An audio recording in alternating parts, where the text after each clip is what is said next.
आज हम एक लड़ाई की कहानी में उतरने वाले हैं। पर यह टैंकों या बंदूकों की कहानी नहीं है।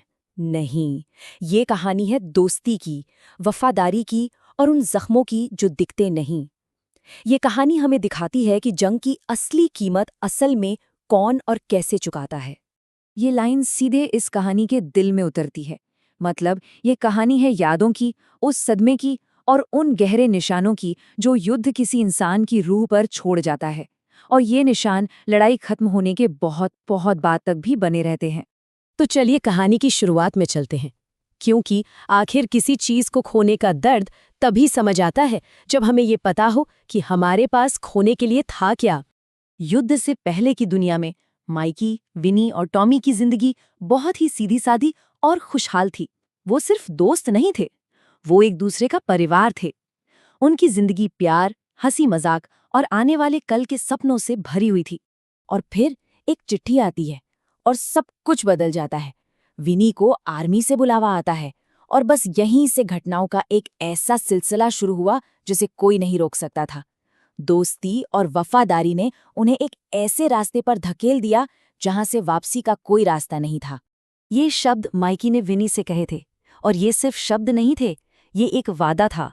एक भाईचारे का इतना गहरा वादा जिसने सिर्फ माइकी की नहीं बल्कि तीनों दोस्तों की तकदीर को एक दूसरे से हमेशा के लिए जोड़ दिया। और बस इसी वादे को निभाने के लिए वो अपने छोटे से शहर की जानी पहचानी दुनिया को पीछे छोड़कर एक ऐसी हकीकत में कूद पड़े जो बिल्कुल अलग और बेरहम थी। ये साल था 1969 और वियतनाम में उस वक्त पता है कितने अमेरिकी सैनिक थे? 5,49,000।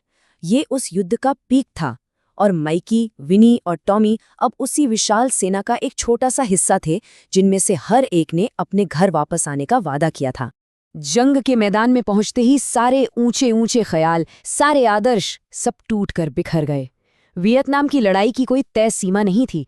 जिंदगी बस एक कभी न खत्म होने वाला रूटीन बन गई थी। ऑर्डर फॉलो करो, इंतजार करो और एक ऐसी लड़ाई लड़ते रहो जो धीरे धीरे उनकी इंसानियत को ही खत्म कर रही थी। और फिर वो हुआ जिसका डर हर सैनिक को होता है। एक लम्हा, बस एक लम्हा, और इस कहानी का और खासकर माइकी की जिंदगी का रुख हमेशा के लिए बदल गया। टॉमी की मौत हो गई।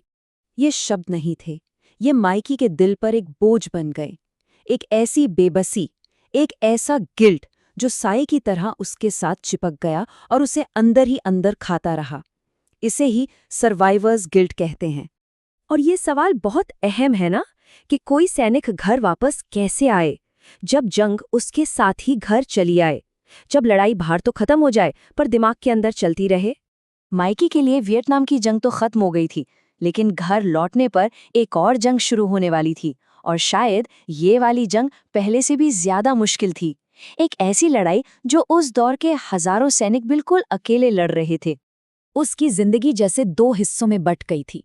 जंग से पहले वाली दुनिया जहां दोस्ती थी, प्यार था, भविष्य के सपने थे, और जंग के बाद वाली दुनिया जहां बस अकेलापन था, दर्दनाक यादें थीं और आगे कोई रास्ता नहीं दिख रहा था। जंग ने उसे इस कदर बदल दिया था कि उसे अपनी ही पुरानी जिंदगी एक सपने की तरह लगती थी, जैसे वो उसकी कहानी है ही नहीं, किसी और की है। वो उस इंसान से पूरी तरह से कट चुका था जो वो कभी हुआ करता था। और बस यहीं से माइकी की जिंदगी ढलान पर जाने लगी। एक तरफ जंग की यादें उसे सोने नहीं देती थीं, दूसरी तरफ वो एक ऐसी दुनिया में था जो उसे समझ ही नहीं पा रही थी, और धीरे धीरे वो जुर्म के रास्ते पर भटक गया। वो पूरी तरह से खो चुका था। जब लग रहा था कि अब इससे बुरा और क्या ही होगा, तभी एक और चिट्ठी आई, और इस चिट्ठी में एक साथ एक बहुत बुरी खबर थी और एक चमत्कार भी। पहली खबर, मैरी जिससे वो प्यार करता था, बच्चे को जन्म देते हुए उसकी मौत हो गई। और दूसरी खबर, उसका एक बेटा है, एक बेटा जिसके बारे में उसे पता तक नहीं था, जिसका नाम था जेकब। जरा सोचिए, एक ही पल में उसका सब कुछ छीन लिया गया और साथ ही उसे एक अनजान भविष्य थमा दिया गया। तो इतने अंधेरे के बाद क्या रोशनी की कोई किरण बाकी थी? अब हम कहानी के आखिरी हिस्से में हैं। ये हिस्सा है उस मुश्किल सफर का कि कैसे कोई इंसान पूरी तरह टूटने के बाद खुद को फिर से जोड़ता है। उस वक्त माइकी अपनी जिंदगी के सबसे निचले पॉइंट पर था। जंग ने उसे पहले ही तोड़ दिया था और अब मैरी की मौत ने जीने की आखिरी वजह भी छीन ली। वो बिल्कुल अकेला था, हारा हुआ। उसे कुछ समझ नहीं आ रहा था कि अब क्या करे, कहाँ जाए। लेकिन उसके पास एक चीज बची थी, एक कंपास। ये उसकी माँ ने उसे बचपन में दिया था और कहा था कि अगर कभी रास्ता भटक जाओ तो ये तुम्हें घर का रास्ता दिखाएगा। ये उस बीते हुए अच्छे वक्त से उसका आखिरी कनेक्शन था।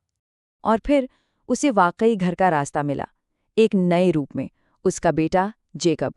जब वो पहली बार अपने बेटे से मिला ना, तो उसे अचानक जीने की एक नई वजह मिल गई। ये उसके ठीक होने के सफ़र का पहला और सबसे ज़रूरी कदम था। और फिर एक बहुत ही इमोशनल मोमेंट में माइकी ने वो कंपास अपने बेटे को थमा दिया। ये सिर्फ एक चीज़ नहीं थी, ये उम्मीद को आगे बढ़ाना था। ये इस बात का सबूत था कि अब वो अपने अतीत के बोझ को पीछे छोड़कर अपने बेटे के फ्यूचर के लिए जीना चाहता है। और इस पूरी कहानी का जो सार है ना, वो इन शब्दों में है। मनोवैज्ञानिक इसे पोस्ट ट्रॉमेटिक ग्रोथ भी कहते हैं। मतलब ऐसा नहीं है कि आप टूटकर वापस पहले जैसे हो जाते हैं, नहीं, बल्कि आप उस टूटन से एक नए और शायद पहले से भी ज्यादा मजबूत इंसान बनकर उभरते हैं। और ये कहानी हमें एक सवाल के साथ छोड़ जाती है। क्या ऐसा हो सकता है कि किसी इंसान के सबसे गहरे जख्म ही उसकी सबसे बड़ी ताकत बन जाएं? इस पर जरूर सोचिएगा।